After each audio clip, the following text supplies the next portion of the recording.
Bonjour à tous. Ici, à Lourdes, 120 évêques français sont réunis pour 6 jours de travail et de prière. C'est la traditionnelle assemblée plénière d'automne pour les évêques de France, venus à la fois des diocèses de métropole, mais aussi d'outre-mer.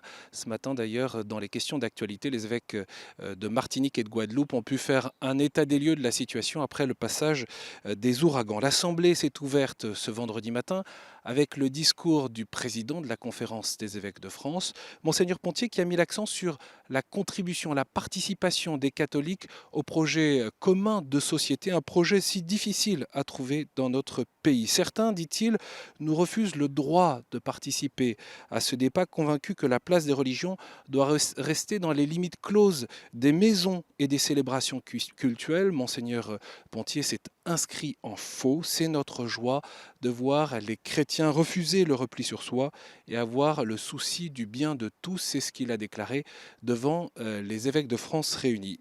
Il a évoqué quelques grands dossiers d'actualité qui lui sont chers, l'accueil des migrants, la lutte contre la pauvreté. Il a également annoncé l'engagement des catholiques dans le chantier de la révision des lois de bioéthique qui intégrera notamment cette question de la procréation médicalement assistée ouverte à tous, notamment donc la PMA et peut-être également de la loi sur la fin de vie. Dans cette réflexion, nous nous engagerons avec toute la force de la raison humaine. C'est la promesse de Monseigneur Pontier. Je vous propose de l'écouter.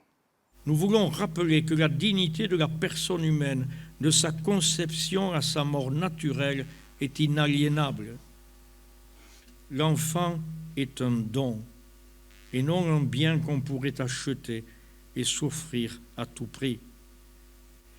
Les concepts d'égalité et de liberté employés pour justifier des évolutions de la législation sont souvent utilisés d'une manière erronée, parfois sous le coup de l'émotion entretenue médiatiquement. Il s'agit alors d'uniformisation et de concession au désir individuel, sous peine de discrimination et sans réflexion anthropologique. Or, en s'appuyant seulement sur ce raisonnement, on risque fort de créer d'autres injustices qui seront comme des sources latentes de violence. Le président de la conférence épiscopale n'a pas oublié les grandes tensions qui traversent le monde aujourd'hui, notamment la violence terroriste. Face aux germes de violence, il faut guérir les esprits et les cœurs. Daesh a perdu une bonne partie de son influence en Irak et en Syrie, a notamment rappelé Monseigneur Pontier, mais il n'a sûrement pas perdu ce qu'il a semé en termes de méfiance, de violence, de haine, de désir de vengeance.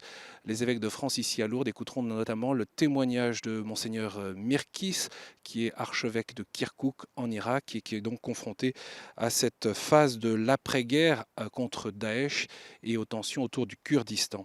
Parmi les autres dossiers à l'ordre du jour, on peut retenir la réforme des structures de la conférence des évêques de France au niveau national, la préparation du synode des jeunes à Rome en 2018 avec la synthèse des réponses au questionnaire et puis la formation des futurs prêtres dans les séminaires.